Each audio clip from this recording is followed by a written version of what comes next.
Halo teman-teman, mari kita belajar IPS kelas 7.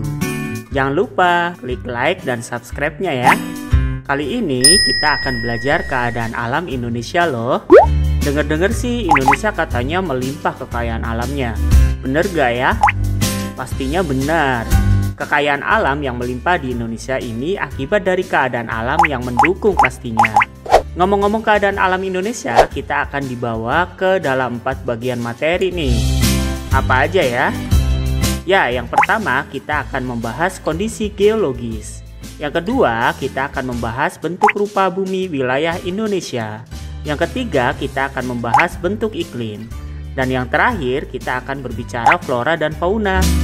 Posisi geologis suatu wilayah diketahui berdasarkan keadaan batuan-batuan yang terdapat pada tubuh bumi. Tahukah teman-teman, wilayah Indonesia merupakan pertemuan dari 2 deretan pegunungan lipatan muda dunia loh, yaitu rangkaian Sirkum Pasifik dan rangkaian Sirkum Mediterania. Ini yang menyebabkan munculnya gunung berapi di Indonesia. Nggak heran ya, dengan adanya gunung api akan menyuburkan tanaman Pak Tani loh teman-teman, sehingga banyak komoditas pertanian yang dihasilkan. Wilayah Indonesia juga terletak pada pertemuan 3 lempengan besar, yaitu Indo-Australia, lempeng Eurasia, dan lempeng Pasifik. Dengan adanya pertemuan 3 lempeng ini, dampaknya Indonesia sering terkena gempa bumi dan tsunami. Wah, kalau ini sih lebih banyak kerugiannya ya teman-teman ya, dan Indonesia harus waspada pastinya. Selain lempengan, wilayah Indonesia juga terdapat pertemuan paparan. Paparan merupakan wilayah laut dangkal yang menghubungkan wilayah daratan besar. Terdapat 2 paparan yang terdapat di Indonesia, yaitu paparan Sunda dan paparan Sahul. Paparan Sunda berada di Indonesia bagian barat yang berhubungan langsung dengan benua Asia.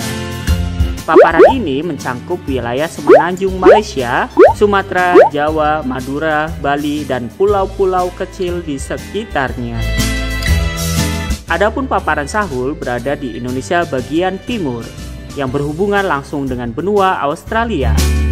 Paparan Sahul mencakup wilayah yang sangat luas, membentang dari utara Papua hingga bagian utara benua Australia. Untuk mengetahui keadaan alam, kita harus mengetahui bentuk rupa bumi. Dalam geografi, bentuk permukaan bumi lebih dikenal dengan istilah relief rupa atau muka bumi. Ada 2 bentuk relief permukaan bumi ya teman-teman, yaitu relief daratan dan dasar laut. Untuk relief daratan, Indonesia memiliki daratan rendah atau yang disebut dengan plains, seperti daratan rendah di pantai utara Jawa. Relief daratan juga dapat berupa gunung. Banyak sekali gunung-gunung di Indonesia seperti Gunung Gede, Gunung Rinjani, Gunung Slamet, dan Gunung Merapi. Masih banyak gunung api lainnya ya teman-teman. Selain gunung, ada pegunungan. Pegunungan adalah rangkaian dari beberapa gunung dengan ketinggian yang berbeda-beda dan bentuknya lebih memanjang. Contoh wilayah pegunungan di Indonesia yaitu Maratus di Kalimantan, Pegunungan Jayawijaya di Papua, Pegunungan Bukit Barisan di Sumatera. Relief daratan dapat berupa ngarai atau canyon, yaitu lembah yang dalam dan sempit dengan lerengnya yang curam. Contohnya adalah Ngarai Sianok di Sumatera Barat. Bentuk relief bumi dapat berupa dasar laut. Sama halnya di daratan ya teman-teman, di dasar laut juga ada perbukitan maupun gunung loh. Sedangkan bentuk relief permukaan laut meliputi dangkalan. Dangkalan atau paparan adalah bentuk pantai yang melandai ke arah laut dengan kedalaman rata-rata sekitar 200 meter. Contohnya adalah Laut Jawa, Selat Karimata, dan Laut Arafuru. Selain dangkalan, juga ada gunung laut. Gunung ini dimulai dari dasar laut. Puncaknya menjulang hingga ke permukaan laut. Contohnya adalah Gunung Krakatau di Selat Sunda. Bentuk relief dasar laut dapat berupa palung laut. Palung laut adalah lembah yang sangat dalam dan memanjang di dasar laut serta memiliki lereng yang curam. Palung laut yang dimiliki Indonesia adalah Trok Sunda dengan kedalaman yaitu 7.450 meter. Untuk mengetahui keadaan alam Indonesia berikutnya, kita akan membahas masalah iklim. Iklim adalah kondisi rata-rata cuaca berdasarkan waktu yang panjang untuk suatu lokasi di bumi. Letak geografis Indonesia berpengaruh terhadap keadaan alam.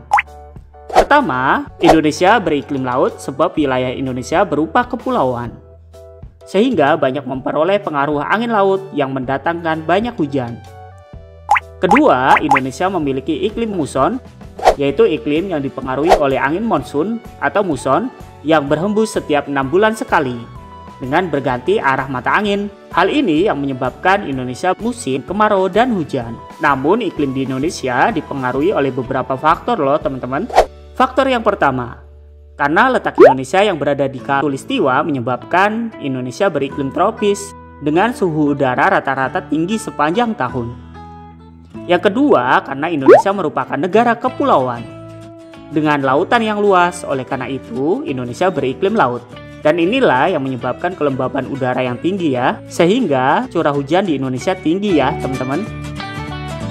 Ketiga, letak Indonesia berada di dua benua, yaitu benua Australia dan benua Asia. Ini yang menyebabkan Indonesia beriklim muson. Iklim ini dipengaruhi oleh angin musim atau angin muson yang berganti tiap setengah tahun sekali. Untuk mengetahui keadaan alam Indonesia berikutnya, kita akan melihat flora dan faunanya. Sebagai negara kepulauan yang beriklim tropis, Indonesia memiliki posisi yang strategis, khususnya dalam lingkungan hidup di dunia. Indonesia adalah pemilik hutan hujan tropis yang terluas ketiga di dunia setelah Brasil dan Kongo. Dari segi spesies tumbuhan atau flora, Indonesia memiliki kekayaan yang luar biasa. Diperkirakan bahwa di seluruh dunia terdapat sekitar 2 juta spesies tumbuhan yang tentunya sudah dikenali ya. Dari seluruh spesies yang dikenali, 60% diantaranya terdapat di Indonesia loh. Wow, melimpah juga ya untuk floranya di Indonesia. Selain memiliki kekayaan flora, Indonesia memiliki keunikan fauna. Di Indonesia, hampir 300.000 jenis spesies. Jumlah tersebut ada 17% dari total jenis fauna di seluruh dunia. Bahkan untuk spesies primata saja, Indonesia memiliki setidaknya 36 spesies. Persebaran fauna di Indonesia dapat dikelompokkan ke dalam 3 kelompok, yaitu fauna wilayah barat, tengah, dan timur. Garis yang memisahkan antara tengah dan barat adalah garis Wallace, dan yang memisahkan antara bagian tengah dan timur adalah garis Weber. Fauna yang berada di bagian barat bertipe asiatis, seperti orang utan, kijang, gajah, banteng, siamang, merak, buaya, dan pesut. Sedangkan fauna bagian timur adalah bertipe australiatis. Fauna yang berada di daerah ini meliputi burung kasuari, kakatua, kuskus, dan musang berkantung. Sedangkan fauna yang berada di tengah adalah tipe peralihan. Fauna di daerah ini meliputi burung maleo, anoa, biawak, babi rusa, dan komodo. Itulah keadaan alam Indonesia yang sangat luar biasa dan patut kita jaga ya teman-teman. Tidak heran Indonesia memiliki kekayaan alam yang melimpah, karena keadaan alamnya mendukung ya teman-teman ya. Kita sebagai generasi muda patut untuk menjaga dan melestarikannya. Terima kasih, sampai bertemu di video-video berikutnya. Salam dari GS Channel, dah.